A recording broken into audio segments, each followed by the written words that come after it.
We're going to leave William Hague and Sergei Lavrov at the end of that news conference. It's 10 o'clock. You're watching BBC News. Just before we head over to the Leveson inquiry, where Tony Blair's giving evidence, just to analyse a bit of what we've just been watching, we can speak now to Sakra Al-Makhadhi, who's a British Arabic journalist who's been monitoring that with me.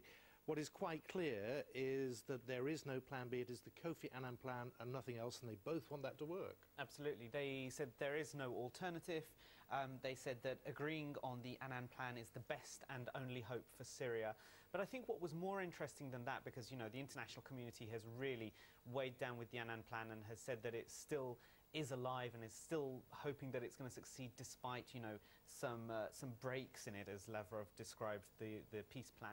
I think what was interesting was that, you know, we were all hoping for some kind of major shift in Russian policy. We saw this unanimous Security Council statement yesterday being passed with, you know, really quite unprecedented language, with the statement agreeing that there had been heavy shelling, that there had been close-range shootings and killings of civilians, and that civilians had been tortured as well. So we expected that that William Hague would go to Moscow today and that there would be some, you know, rhetorical shift. But in fact, it seems that the shift has been on the part of British policy, because, you know, we've seen William Hague agree that Russia's got an important role, that he said that there needs to be fundamental change by the regime to save Syria. He didn't talk about President Bashar al-Assad stepping down at all. He even went as far as saying, you know, of course there have been violations by the Syrian government and they take primary responsibility for what's been going on, but we're not arguing that all the violence has been carried out by the Syrian regime. You know, it's straight out of the Syrian government's playbook. So I think that the big shift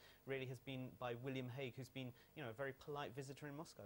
OK, well, thank you very much for that, Sakra Al-Makhadhi. I'm sorry we've not got a load of time, but thank you for that analysis. Thank you. Thanks. Yeah, the reason time is a little tight is that we are also turning our attention to the Leveson inquiry this morning. Tony Blair is about to face hours of questioning.